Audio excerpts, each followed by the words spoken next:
Shalom, bien-aimés dans le Seigneur, nous vous saluons dans le nom précieux et glorieux de notre Seigneur Jésus. Nous sommes dans la joie de pouvoir réellement nous retrouver ce lundi et de pouvoir partager la parole du Seigneur. C'est votre serviteur, le pasteur Philippe Mukenge, pour votre émission Louons l'Éternel, une émission qui vous est présentée tous les lundis à partir de 20 heures. Une émission qui parle de la parole du Seigneur, qui partage la parole sur base des cantiques. Nous sommes dans la joie de pouvoir réellement nous réunir, nous sommes dans la joie de pouvoir nous retrouver, nous sommes dans la joie de pouvoir réellement élever le nom de notre Seigneur Jésus parce qu'il est digne de louange, de puissance, de gloire, d'honneur et d'autorité. Voilà pourquoi nous ne cessons de pouvoir élever son grand nom, nous ne cessons de pouvoir exalter sa parole. Nous sommes dans la joie parce qu'il nous donne ce moment. Voilà pourquoi nous consacrons ce moment entre ses saintes mains. Et notre prière est que le Seigneur puisse donner à chacun l'entendement des disciples, que chacun de nous puisse réellement comprendre et saisir et pouvoir réellement vivre cette parole, parce que la parole de Dieu, lorsqu'elle vient, elle vient pour un but et elle ne peut rentrer à Dieu sans pour autant produire le fruit pour lequel elle a été envoyée. Et nous savons que cette parole accorde réellement la vie à ceux qui la reçoivent et cette parole donne réellement le pouvoir de devenir enfants de Dieu parce que nous avons reçu la lumière et ainsi nous marchons dans la lumière et celui qui marche dans la lumière ne bronche point. Voilà pourquoi il est dit un enfant de Dieu ne pêche point. Et nous savons que cette sémence est en nous, la sémence de Dieu, la sémence de la divinité. Et Dieu est saint et parfait. Voilà pourquoi elle nous sanctifie, elle nous perfectionne et nous croyons que l'Éternel notre Dieu va pouvoir réellement nous rendre semblables à lui pour pouvoir réellement se glorifier en nous. Voilà, bien-aimés dans le Seigneur, notre prière est que quotidien, chaque jour, que le Seigneur puisse pourvoir aux besoins de tout un chacun, que le Seigneur puisse réellement assister tout un chacun afin que ceux qui vivent de moments difficiles, ceux qui sont dans des tourments et des problèmes, que la main de l'Éternel puisse apporter la paix, la joie que le monde ne peut réellement recevoir, que cette main puisse réellement apporter la réussite dans ce que vous êtes en train de pouvoir entreprendre, que cette main puisse vous donner toutes les bénédictions que la parole apporte afin que vous soyez dans la joie de pouvoir servir le Dieu créateur du ciel et de la terre, de l'univers visible et invisible, dans le nom puissant et glorieux de notre Seigneur Jésus. Bien-aimés dans le Seigneur, salutations, salutations à tous ceux qui nous soutiennent. Nous saluons le bien-aimé Guilain, nous saluons notre bien-aimé Todd Mouyokolo, Mbemba, le bien-aimé Ntimba Teke, notre bien-aimé Marie Vonne Kikumba, que le Seigneur vous bénisse, la sœur Bia, nous saluons la sœur Aurélie, nous saluons le bien-aimé Mehdi, que le Seigneur vous soit très favorable. Et j'en profite pour dire à mon bien-aimé Mehdi, je pourrais le contacter après l'émission parce que j'avais quelques informations à pouvoir lui demander. Que le Seigneur vous soit très favorable. Salutations à notre bien-aimé Jean-Didier, nous saluons le bien-aimé Jean-Marie, nous saluons le bien-aimé Pichou, que le Seigneur vous soit favorable, le bien-aimé Peter, que le Seigneur vous bénisse. Nous saluons la sœur Cathy, la sœur Sylvie, nous saluons la sœur Alice, nous saluons la sœur Wani. Que Dieu vous soit très très favorable, que le Seigneur puisse vous accorder toutes les bonnes choses parce que vous êtes véritablement attaché à sa parole et vous voulez élever son nom. Bien-aimés dans le Seigneur, comme vous le savez, l'émission Louons l'Éternel est une émission où nous venons et proposons, n'est-ce pas, les cantiques. Après cela, nous allons pouvoir partager la parole du Seigneur. Et ainsi, nous allons partager le cantique de notre bien-aimé Félix Ngando qui a chanté Butumbi, c'est-à-dire la gloire. Et c'est en Tsholuba. Je vais pouvoir résumer le cantique après avoir visionné ces cantiques.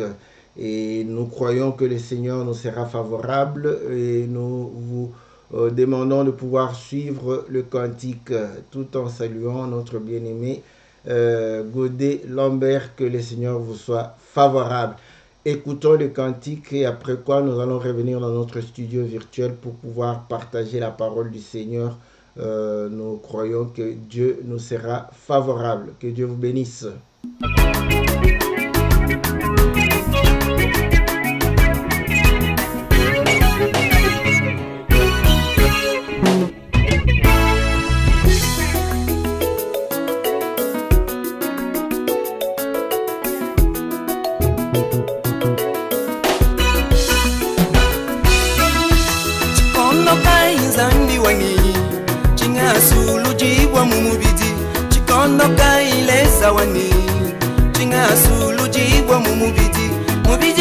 Chilamba chikujika unkanda bwako kumona wewa mubije unkanda mema wakumona pala weba mubije unkanda mema wakumona sukiebe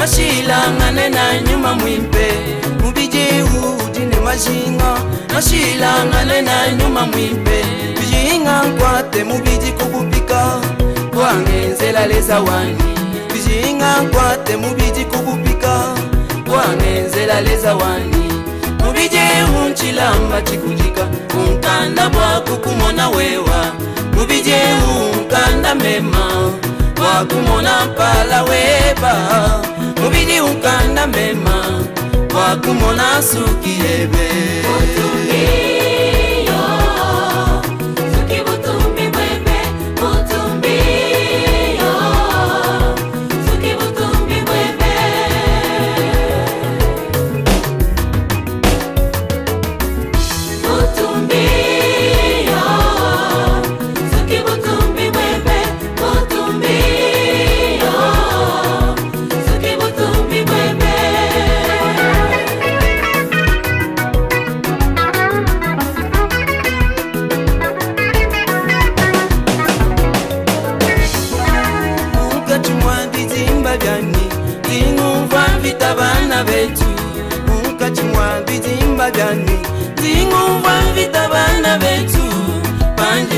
kwenzela zambi mubije unkanda mema banjijinga kwenzela lesa mubije unkanda mema mubije unchilamba chikujika unkanda bwako kumona wewa mubije unkanda mema wakumona pala weba mubije unkanda mema wakumona sukiebe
Voilà, bien-aimés dans les seigneurs, nous revenons dans notre studio virtuel pour pouvoir réellement partager la parole du Seigneur. Et salutations à tous les bien-aimés qui nous ont rejoints. Nous saluons notre bien-aimé Glory Emmanuel. Que le Seigneur vous soit favorable. La sœur Génie, que le Seigneur vous soit très très favorable. Voilà, bien-aimés dans les seigneurs, le cantique dit: quand est-ce que je serai délivré de ce corps qui m'empêche de voir ta face, ta gloire, tes cheveux. Quand je marche dans ce corps, dans cette chair, je suis loin de Dieu. Et la chair a ses désirs qui sont contraires aux désirs de l'esprit. Et quand je veux servir le Seigneur, la chair m'en empêche. C'est un vieux vêtement qui m'empêche de pouvoir réellement glorifier le nom de notre Seigneur. Et tu as coupé tes cheveux pour pouvoir me donner cela et je les ai portés. Gloire à notre Dieu qui mérite la louange, l'honneur, la puissance au siècle des siècles. Voilà, bien-aimés dans les seigneurs, c'est que le cantique dit en résumé. Et que le Seigneur vous soit favorable, que le Seigneur vous bénisse. Nous saluons aussi notre sœur Clarisse, que le Seigneur vous bénisse pour votre disponibilité et attachement à la parole du Seigneur. Donc, nous venons de pouvoir suivre le cantique et nous allons sans plus tarder lire l'écriture qui est une écriture de base qui a permis aussi à ce que le bien-aimé chante de la sorte. Nous sommes dans le livre de 1 Corinthiens au chapitre 11 au verset 14. La Bible dit: la nature elle-même ne vous enseigne-t-elle pas que c'est une honte pour l'homme de porter de longs cheveux, mais c'est une gloire pour la femme d'en porter parce que la chevelure lui a été donnée comme voile. Voilà, bien-aimés dans les seigneurs, c'est que dit l'écriture. Et nous croyons que cette écriture, n'est-ce pas, c'est une écriture inspirée pour nous instruire, pour nous corriger, pour nous ramener, n'est-ce pas, dans la volonté de notre Seigneur Jésus. Et là, vous allez comprendre qu'il est dit clairement que c'est une honte pour un homme de pouvoir avoir de longs cheveux. Et comme on le dit, vous allez comprendre que peut-être qu'au temps de Paul, c'était facile à comprendre. Dès qu'on le disait comme ça, tout le monde comprenait. Et les gens se disaient, voilà, mais la plupart dans la société, les hommes ne portaient pas de longs cheveux. Et on dit que c'est une gloire pour la femme de pouvoir en porter. Mais vous allez comprendre comme dans le livre de Colossiens chapitre 2 verset 8, il est dit que nous ne nous basons pas sur les traditions des hommes, parce que les traditions des hommes, les mœurs peuvent changer. Et là, vous allez comprendre que depuis le 20e siècle, 19e siècle même, je le pense, là, les choses ont un tout petit peu changé. C'est au gré des sentiments des hommes. Mais la parole de Dieu ne change point. Voilà pourquoi je prends cela pour que vous puissiez comprendre que, quoique simple, mais cette parole renferme, n'est-ce pas, quelques profondeurs que nous allons pouvoir réellement chercher à comprendre grâce au cantique. Voilà pourquoi nous disons que lorsqu'il est dit que l'homme qui porte de longs cheveux doit avoir une honte, nous disons que voilà, dans les mœurs de gens, ça change. Parce que je me rappelle que dans les années 1980, donc il y a eu le Jackson 5, donc qui portait de longs cheveux. Même James Brown était quelqu'un qui avait de longs cheveux. Donc à ce moment-là, vous allez comprendre que les mœurs se changent par rapport à des gens qui se mettent comme des vedettes. Et là, vous allez comprendre que beaucoup de gens vont pouvoir suivre.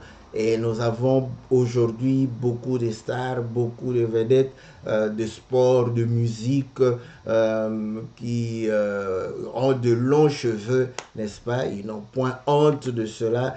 Et parfois, dans les vedettes féminines, vous avez des femmes qui ont des têtes rasées, n'est-ce pas? Donc, sans pour autant avoir honte. D'ailleurs, les gens parfois aiment les imiter. Donc, vous allez comprendre que par rapport aux mœurs, par rapport aux traditions, l'écriture ne peut pas être considérée de la même manière.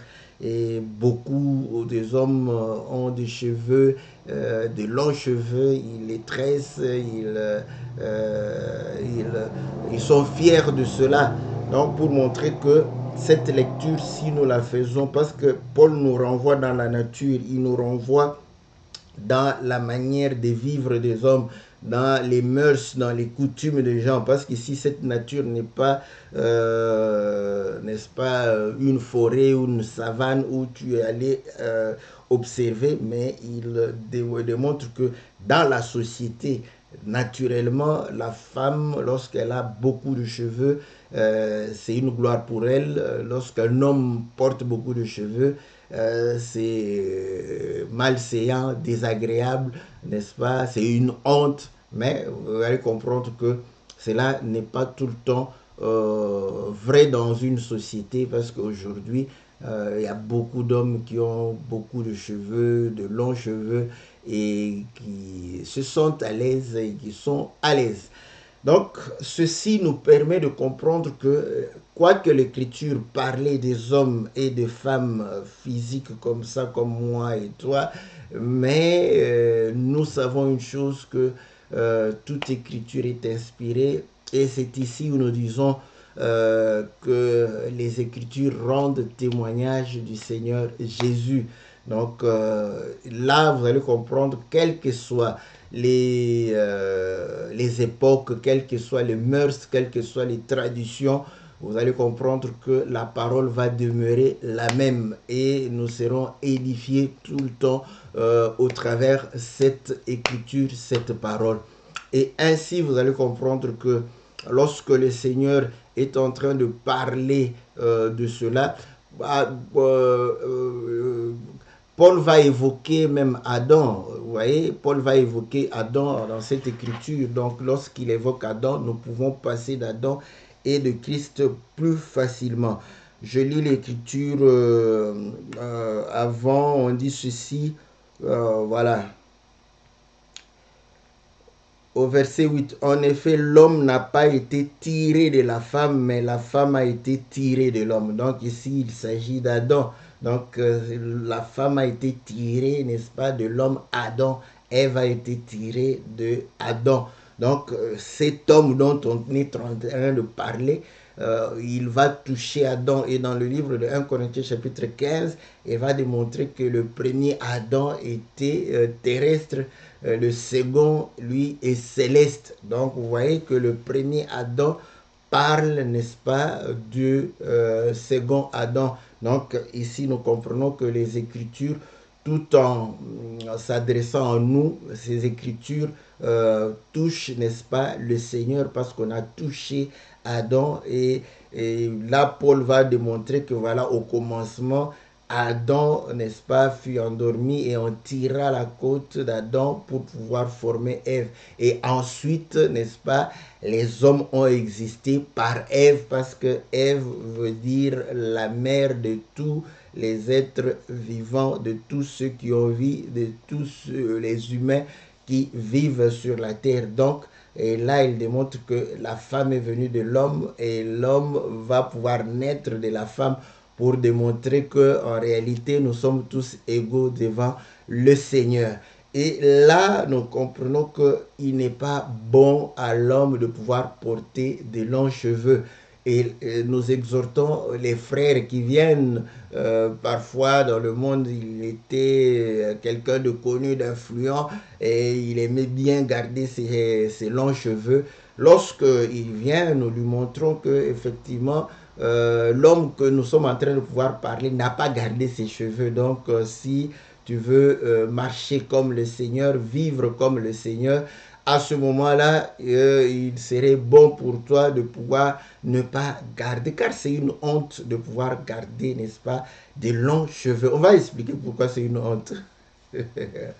Nous avons déjà démontré que bon, dans les sociétés anciennes, c'était une honte, n'est-ce pas, d'avoir de longs cheveux. Mais aujourd'hui, vous allez comprendre que même les chrétiens, ceux qui chantent pour le Seigneur, et les musiciens chrétiens, vous allez comprendre que beaucoup d'entre eux ont de longs cheveux. On se demande, mais est-ce qu'ils ne lisent pas l'écriture? Est-ce qu'ils ne comprennent pas l'écriture? Qu'est-ce que, donc, on comprend que voilà, ils veulent amener les mœurs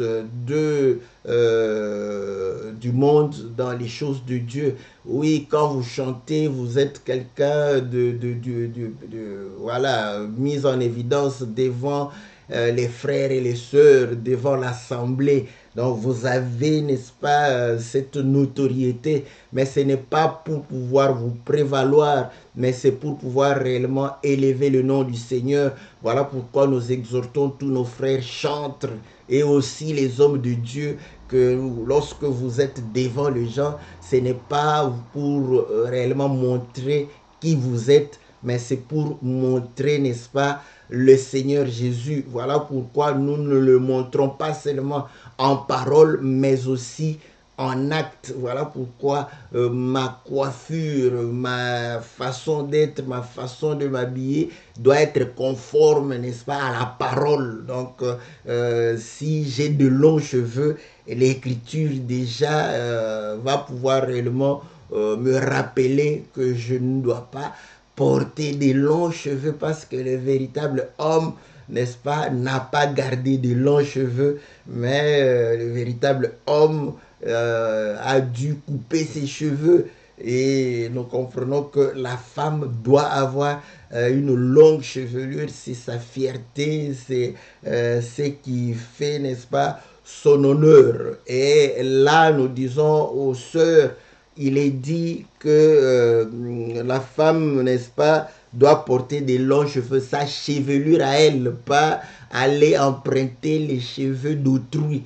Mais on ne comprend pas pourquoi les femmes sont contentes, elles sont dans la joie, elles sont fières, elles dandinent, elles marchent avec assurance lorsqu'elles ont emprunté les cheveux d'autrui. Je me pose la question, est-ce que c'est ce que l'Écriture dit? L'Écriture ne dit pas que c'est une gloire à la femme de pouvoir emprunter les cheveux d'autrui, mais c'est une gloire à la femme de porter ses propres cheveux. Donc nous comprenons que lorsque la femme va pouvoir aller emprunter les cheveux d'autrui, elle n'est pas fière d'elle-même et elle n'est pas fière de son mari. Pourquoi nous disons cela? Parce qu'on a dit que la chevelure de la femme, c'est sa gloire. Et pourtant, vous allez comprendre que l'Écriture est en train de pouvoir dire ceci, n'est-ce pas? Bon, ici, c'est un peu renversé, hein?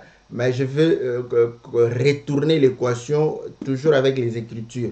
Je commence un peu plus haut, n'est-ce pas, pour pouvoir réellement lire. On dit au verset 7, l'homme ne doit pas se couvrir la tête parce qu'il est l'image et la gloire de Dieu. Donc là, cela ne veut pas dire que l'homme donne, oui, nous donnons gloire à Dieu, mais c'est-à-dire que nous devons glorifier Dieu. Nous devons lui rendre gloire parce que c'est à lui que la gloire revient. Voilà. Donc, c'est pour montrer que d'une part, lorsque l'homme existe, Dieu reflète sa gloire dans l'homme. Voilà. Et on va pouvoir dire, et en effet, l'homme n'a pas été tiré de la femme, mais la femme a été tirée de l'homme. Je vais sauter ici. On n'a pas, voilà. Je voudrais avoir la gloire. Pourquoi je ne vois pas ça? Bon, je vais lire, hein, je vais tout lire. J'espère que je vais pouvoir avoir, n'est-ce pas, l'expression que je souhaite. Et l'homme n'a pas été créé à cause de la femme, mais la femme a été créée à cause de l'homme. C'est pourquoi la femme, à cause des anges, doit avoir sur la tête une marque de l'autorité dont elle dépend. Toutefois, dans le Seigneur, la femme n'est point sans l'homme, ni l'homme sans la femme, car de même que la femme a été tirée de l'homme, de même l'homme existe par la femme et tout vient de Dieu. Ah. Donc, l'expression n'est pas très claire par rapport à cela. Voilà. Mais je pars dans le livre de 1 Corinthiens chapitre 7. 1 Corinthiens chapitre 7, la Bible dit ceci. Au verset 35, je dis cela dans votre intérêt, ce n'est pas pour vous prendre au piège, c'est pour vous porter à ce qui est bienséant et propre à vous, attachés au Seigneur sans distraction. Si quelqu'un regarde comme déshonorant pour sa fille de dépasser l'âge nubile, comme nécessaire de la marier, qu'il fasse ce qu'il veut, il ne pêche point qu'on se marie. Donc, vous voyez, ici, il démontre que on peut voir comme déshonorant, comme un déshonneur pour une fille de ne pas se marier.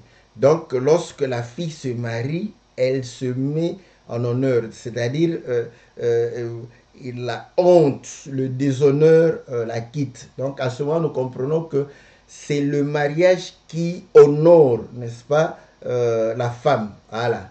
Donc, à ce moment-là, la gloire, vous voyez, la gloire qu'a la femme vient de l'homme. Voilà. Donc, vous voyez, donc, cette gloire vient de l'homme. Or, dans 1 Corinthiens chapitre 11, il est dit que la gloire de la femme, n'est-ce pas, c'est sa chevelure. Or, à ce moment, nous savons que mais sa gloire, c'est l'homme. Donc, la chevelure parle de l'homme. Voilà. Et là, vous allez comprendre que c'est vraiment un sens profond, spirituel, profond. Et quand une femme va emprunter les cheveux d'autrui, vous ne voyez pas qu'elle prend l'homme d'autrui. Vous ne voyez pas qu'elle est adultère, vous voyez? Mais bon, c'est un acte que les gens posent calmement, sans trop de difficultés, sans trop de préoccupations. Mais il y a un sens dans tout ce que nous faisons. Et on dit, n'est-ce pas, le juste vivra par la foi. L'homme spirituel, n'est-ce pas, donne un sens spirituel dans sa vie, dans ses actes, dans ses paroles, dans sa manière d'être. Vous voyez? Donc, il y a un sens spirituel dans tout ce que nous sommes en train de pouvoir faire. Donc, quand vous prenez les cheveux d'autrui, d'ailleurs, ces cheveux-là sont faits à partir des cheveux d'autres femmes. Donc, je ne sais pas, c'est l'ignorance qui tue. Mon peuple meurt par manque de connaissances parce que beaucoup ne comprennent pas que ces cheveux-là représentent tout un homme et ce sont les cheveux d'une autre femme. Cette femme a son homme parce que on dit dans le Seigneur, il n'y a point de femme sans homme, ni d'homme sans femme. Donc, vous allez comprendre que tout vient de Dieu et prendre des cheveux comme ça et les porter, vous ne réalisez pas spirituellement ce que vous êtes en train de pouvoir témoigner, spirituellement ce que vous êtes en train de pouvoir. Et vous vous étonnez que des jeunes gens ne puissent pas vous respecter malgré les anneaux de mariage que vous portez pour pouvoir réellement venir vous parler, vous draguer. Mais spirituellement, vous êtes déjà open. Que le Seigneur vous fasse grâce. Que le Seigneur vous fasse grâce. Vous voyez? Donc, c'est une gloire pour la femme de pouvoir porter, n'est-ce pas, de longs cheveux. Et comme nous avions dit, nous n'allons pas parler, n'est-ce pas, de la société des hommes parce que ça change dans un sens comme dans un autre par rapport aux hommes, mais par rapport à Dieu, nous restons, n'est-ce pas, dans une certaine logique. Écoutez, ce que j'étais en train de pouvoir dire, n'est-ce pas, je peux aussi le soutenir au travers les Écritures, parce que les Écritures démontrent clairement que, n'est-ce pas, il y avait un homme qui était très beau, n'est-ce pas, et il portait une longue chevelure, mais il n'en avait point honte. Ça, c'est bon. Nous sommes dans le livre de 2 Samuel au chapitre 14. La Bible dit ceci, au verset 25. Je commence au verset 24. Mais le roi dit qu'il se retire dans sa maison et qu'il ne voit point ma face. Et Absalom se retira dans sa maison et il ne vit point la face du roi. Il n'y avait pas un homme dans tout Israël aussi renommé qu'Absalom pour sa beauté, depuis la plante du pied jusqu'au sommet de la tête. Voyez? Donc Absalom était beau, n'est-ce pas, de la plante des pieds jusqu'au sommet de la tête. Or, au sommet de la tête, il y a les cheveux. Donc, il était beau. Donc, il était renommé. Donc, il avait la gloire, l'honneur. Mais il avait de longs cheveux. Voilà, écoutez. Le verset 26, il nous dit ceci. Lorsqu'il s'est rasé la tête, c'était chaque année qu'il se la rasait, parce que sa chevelure lui pesait. Le poids des cheveux de sa tête était de 200 cycles, poids du roi.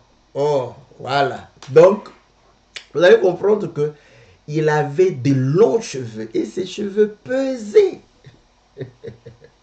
Voilà. Mais il était beau. Donc là, vous allez comprendre que lui, au moins, avec ses longs cheveux, personne n'en parlait. Mais il se rasait chaque année. Vous voyez, ouais. Il se rasait. Donc ici, on veut une fois, en tout cas, peut-être que je lis mal le français, mais chaque année, il se rasait une fois. Et ses cheveux pesaient 200 cycles, n'est-ce pas, d'argent.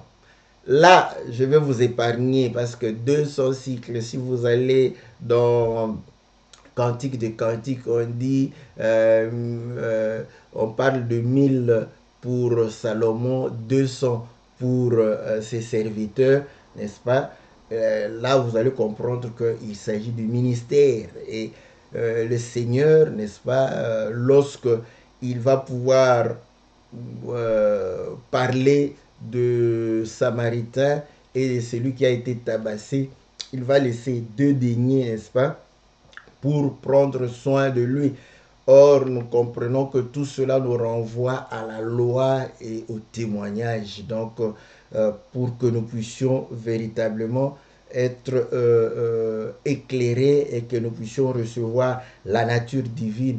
Et ceci, n'est-ce pas, vous allez comprendre aussi quand on a demandé à David, n'est-ce pas, les prépuces des Philistins, on a demandé 100, il en a amené 200. Et nous comprenons que tout ceci nous renvoie chez Jacob qui, n'est-ce pas, va travailler doublement pour Léa et Rachel. Donc c'est pour ceux qui étaient sous la loi et ceux qui sont sous la grâce, n'est-ce pas, qui vont pouvoir être rachetés. Bon, on revient rapidement, n'est-ce pas, dans notre marche là. Juste, vous avez beaucoup d'enseignements qui vont pouvoir réellement vous expliquer toutes ces choses. Donc, ceci démontre que chaque année, il s'est rasé la tête. Maintenant, comme on dit, le témoignage de 2 ou de 3 est vrai. Nous voyons un autre homme, n'est-ce pas, qui avait de longs cheveux. C'est Samson, n'est-ce pas? Lorsque nous lisons dans Juge chapitre 16, n'est-ce pas, à partir du verset 19, vous allez voir que Delilah va pouvoir dire que non, révèle-moi le secret, et Samson va lui ouvrir le cœur et Delilah va raser les tresses, les 7 tresses de Samson, et Samson va perdre la force. Vous voyez? va perdre la force et Delilah va garder ses cheveux. Et on va prendre Samson, l'amener au pressoir. Or, le pressoir, n'est-ce pas, montre comment est-ce que le raisin est pressé et le sang coule.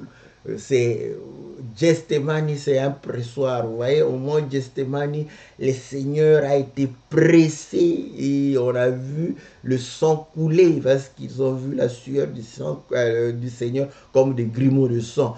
Et là, nous comprenons que Samson, n'est-ce pas, en train de pouvoir moudre le raisin, c'est pour produire le vin. Or, lorsque le Seigneur donne le vin, il dit, ceci est mon sang. Donc, nous comprenons que c'est la mort, n'est-ce pas?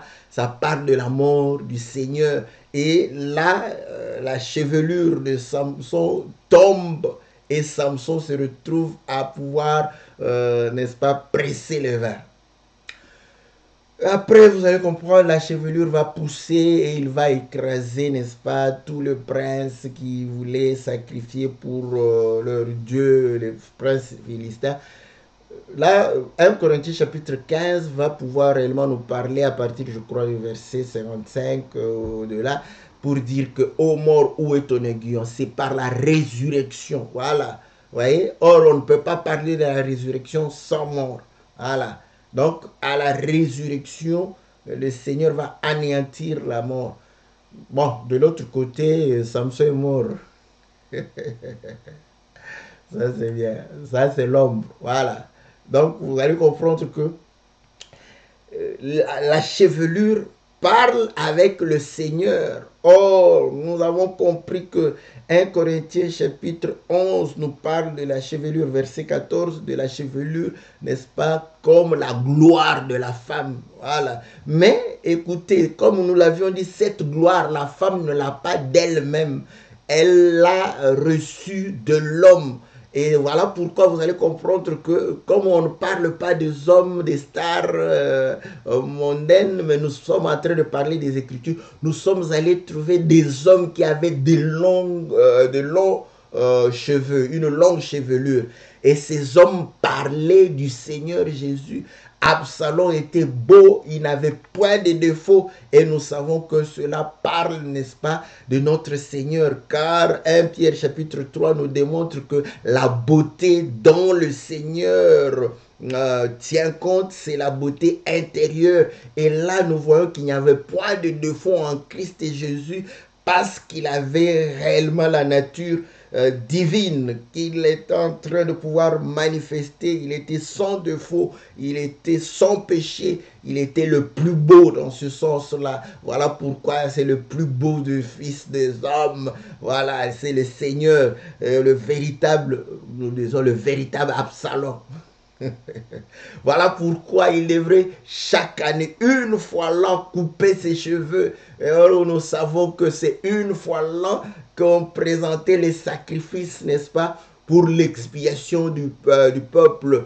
C'est le jour de Purim où le peuple, n'est-ce pas, s'est repenté de ses péchés pour le pardon du péché une fois l'an. Or, le Seigneur est mort une fois pour nos péchés. Et à cette occasion, lorsque nous prenons Absalom, nous voyons que ses cheveux vont être coupés et rasés. Et d'ailleurs, je crois, on les pesait, donc, comme on le dit là.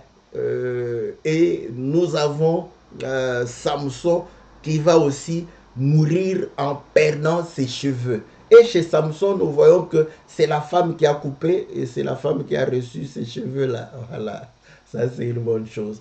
Donc là, nous comprenons que la gloire du Seigneur, ses cheveux ont été donnés à la femme. La femme dont nous sommes en train de parler, c'est réellement l'épouse du Seigneur qui reçoit cette longue chevelure de la part du Seigneur. Mais comment recevoir? C'est après la mort du Seigneur que la femme va recevoir la longue chevelure. Or, la chevelure chez Samson, c'était sa force. Est-ce que vous comprenez? C'était sa force. Et nous comprenons que lorsque nous recevons la chevelure du véritable Samson, nous avons la force. Il a dit que la chair est faible. Vous voyez? Le Saint-Esprit, voilà pourquoi le Saint-Esprit, c'est l'esprit de force. L'esprit, n'est-ce pas, qui vient nous fortifier, qui nous donne des capacités pour accomplir la parole de Dieu. Car la chair est faible, elle ne peut accomplir la parole de Dieu. Et la chevelure, n'est-ce pas, que nous recevons de Samson. Voilà pourquoi, si Samson gardait sa chevelure, la femme ne va pas recevoir. Ça sera une honte parce que la femme, n'est-ce pas, de Samson ne pourra pas recevoir, n'est-ce pas, sa chevelure. Si le Seigneur, bon, n'est-ce pas, ne nous donne pas sa gloire, vous voyez, donc il sera déshonoré parce que on va pouvoir réellement marcher sur nous. Et lisez le livre d'Ézéchiel chapitre 16. Vous allez comprendre que lorsque des étrangers viennent dominer sur le peuple de Dieu, ça sera une honte pour l'Éternel. Voilà. Donc, nous avons cette gloire pour pouvoir manifester la force, la puissance, l'autorité de notre Seigneur Jésus. Et là, vous allez comprendre que il est en train de chanter pour dire que ce corps qui est faible, qui m'empêche de pouvoir voir ta face, ta gloire, tes cheveux. Nous avons compris que les cheveux, c'est la gloire de l'homme. Mais maintenant, écoutez, dans le livre de Exode chapitre 33, n'est-ce pas, au verset 18 jusqu'au verset 20, Moïse demande à Dieu de voir sa gloire. Et Dieu va lui dire, non, non, non, non, non, non, tu ne peux pas voir, n'est-ce pas, ma gloire. Tu ne pourras pas voir ma face. Voilà. Donc nous voyons que la gloire de Dieu, c'est sa face. Ça, c'est bien. Or, nous avons compris que la gloire de la femme, ce sont ses cheveux. Mais d'où viennent ces cheveux? Ces cheveux viennent, n'est-ce pas, de l'homme. Or, la gloire de Dieu, c'est sa face. Et dans le livre de Nombres, chapitre 6, n'est-ce pas, à partir du verset 22, 27, jusqu'au verset 27, il est dit que lorsque les sacrificateurs devraient bénir le peuple, ils devraient faire tourner la face de Dieu sur le peuple afin que cette face brille, luise sur le peuple. Donc la face de Dieu est en train de briller, est en train de pouvoir luire. Est-ce que vous comprenez? Donc cette face réellement va éclairer le peuple. Or, nous savons que c'est la lumière qui éclaire. Au commencement était la parole de Jean chapitre 1. Et la parole était avec Dieu. Cette parole, n'est-ce pas, en elle était la vie était la lumière des hommes. Cette lumière vient luire dans les ténèbres. Elle est venue pour éclairer tout homme. Voilà. Donc, la lumière éclaire. Et dans Matthieu chapitre 17, si je ne me trompe pas, on dit que la lumière avait la couleur blanche. Est-ce que vous voyez? Donc, quand nous voyons qu'il est en train de chanter que la chair m'empêche de voir ta face, m'empêche de voir ta gloire, m'empêche de voir tes cheveux. Donc, à ce moment, les cheveux, c'est la gloire, les cheveux, c'est la face. Les cheveux qui sont la face de Dieu, ces cheveux sont blancs. Voilà. Parce que là, quand vous continuez la lecture dans Exode chapitre 33, Moïse va être mis dans un creux, n'est-ce pas? Et Dieu va passer, Moïse va voir Dieu de dos. Mais il voulait voir sa face. Maintenant, quand quelqu'un passe et que vous n'avez pas vu sa face, vous allez voir sa nuque. Voilà. Donc, vous allez voir ses cheveux. Mais là, nous disons, comme ces cheveux-là voilent la face de Dieu, ces cheveux sont noirs parce qu'ils te plongent dans le noir. Est-ce que vous voyez? C'est tout à fait normal. Voilà pourquoi vous allez comprendre que les cheveux noirs, ce sont les cheveux de jeunes. Les cheveux blancs, ce sont les cheveux de vieillards. Or, Proverbe, n'est-ce pas? Chapitre, je crois, 16, non, c'est chapitre 20, si je ne me trompe pas. Chapitre 20, vous allez voir, la Bible dit que la gloire des jeunes gens, c'est leur force. Voilà. Donc, on est chapitre 20, verset 29. La force et la gloire de jeunes gens et les cheveux blancs sont l'ornement des vieillards. Vous voyez, les vieillards, n'est-ce pas, ont comme ornement, couronne, n'est-ce pas, les cheveux blancs. Et les jeunes, leur gloire, c'est la force. Voilà pourquoi les jeunes aiment tester leur force. Voilà, ils aiment éprouver. Donc, la gloire des jeunes gens, c'est la force. Et là, nous comprenons que les cheveux de Samson, qui étaient sa force, c'était les cheveux noirs. Voilà, c'est pourquoi ça gardait aussi le secret. Voilà. Donc, ça, quand on reçoit ces cheveux, on reçoit la force. Nous avons la force de pouvoir vivre la parole. Nous avons la force de pouvoir faire face au diable. Voilà pourquoi le Seigneur dit résistez le diable, parce qu'il sait qu'il nous a donné la force. Voyez? Et il fuira loin de vous. Nous avons la force de pouvoir marcher sur les scorpions, les serpents, sur toute la puissance de la sorcellerie, les démons. Nous avons la force de pouvoir réellement dominer, n'est-ce pas, le monde démoniaque, ce monde des ténèbres. Voilà, le Seigneur nous donne cette force. Voilà pourquoi nous avons la victoire. Et là, vous allez comprendre que la gloire de vieillard, c'est les cheveux blancs. Les cheveux blancs, n'est-ce pas, c'est la sagesse. Or, la Bible dit que la crainte est le commencement de la sagesse.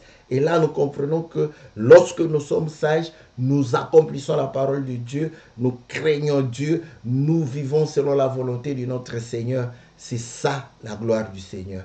Donc, ce serait une honte pour Dieu qu'il ait un peuple qui n'accomplit pas sa parole, qui ne vit pas sa puissance. Voilà pourquoi s'il gardait ses cheveux, ça serait une honte pour lui. C'est une honte pour l'homme de porter de longs cheveux. L'homme doit couper ses cheveux et donner à la femme. Voilà pourquoi naturellement, l'homme a des calvities. Quand une femme a des calvities, c'est une maladie. Mais l'homme, la Bible le dit dans le livre de Lévitique, que la calvitie n'est pas une maladie. Voilà. Il dit non. Quand quelqu'un chauffe de devant ou derrière, il n'est pas malade. Parce que les gens croyaient que c'était la lèpre. Il dit c'est pas la lèpre, il n'est pas malade, c'est normal. C'est moi qui fais toutes choses. Donc nous comprenons qu'effectivement ces choses parlaient, n'est-ce pas, du Seigneur. Où nous comprenons qu'effectivement le Seigneur nous a donné sa gloire. Il nous a donné sa force, sa puissance. Il nous a donné sa capacité pour que nous puissions manifester sa volonté, que nous marchions en conformité avec sa parole, que nous puissions véritablement craindre son nom et que nous puissions anéantir les manigances de l'ennemi, les ruses de l'ennemi, faire échec au diable, aux sorciers, aux démons, aux occultistes, faire échec à tous ceux qui, dans le monde des ténèbres, s'en prennent en nous, parce que nous avons reçu les cheveux, n'est-ce pas, de l'homme. Voilà, n'est-ce pas, c'est que l'Écriture, n'est-ce pas, voulait nous enseigner au travers cela. Donc voilà, bien-aimés, voilà pourquoi nous disons un homme qui croit la parole de Dieu doit faire comme le Seigneur, ne pas garder des cheveux longs sur sa tête. Il doit les couper, ouais. Il doit les raser aussi. Mais une femme, n'est-ce pas, doit chercher à porter beaucoup de cheveux, mais pas les cheveux d'autrui. C'est ça, vraiment. Vous savez, en Afrique, quand on osait aller prendre, emprunter les habits ou les chaussures d'autrui, c'était synonyme d'être pauvre, d'être quelqu'un qui n'a pas voilà, la capacité de se suffire. Toutes ces vedettes témoignent leur début, qu'ils étaient en train d'aller emprunter les habits, tout ça. Mais on les applaudissait, on était en train de les glorifier, mais eux-mêmes sentaient qu'ils n'étaient pas à l'aise parce que ce qu'ils portaient, ce qui faisait leur fierté ne leur appartenait point. Donc en réalité, en eux, ils avaient honte. Honte de recevoir des louanges, de gloire, de recevoir des encouragements, des applaudissements, de la considération pour des choses qui ne leur appartenaient pas. Ils n'étaient pas eux-mêmes. C'est lorsqu'ils se sont véritablement imposés et qu'ils pouvaient s'acheter maintenant leurs propres habits. Ils commencent à raconter leur vie. Mais comment les femmes ne comprennent pas que... bon, c'est bien, on va t'applaudir, mais c'est pas toi, c'est pas toi. Tu devrais en avoir honte. Que le Seigneur vous bénisse, que le Seigneur vous soit favorable, que le Seigneur puisse véritablement vous accorder sa grâce, sa force, pour que vous puissiez vivre et être fier de vous-même, fier de votre mari, fier de vos cheveux, fier, n'est-ce pas, de ce que le Seigneur vous a donné comme chevelure. Que Dieu vous bénisse, on se retrouve mercredi pour l'émission Que la Bible parle, et le lundi prochain, ça sera pour l'émission Louons l'Éternel. N'oubliez pas, n'est-ce pas, de soutenir les frères, les chantres qui nous bénissent au travers des cantiques. Soutenez-le afin qu'ils puissent véritablement nous donner, n'est-ce pas, de la matière à pouvoir partager, à nous édifier. Que Dieu vous soit favorable. Que Dieu vous bénisse au nom puissant et glorieux de notre Seigneur Jésus. Amen.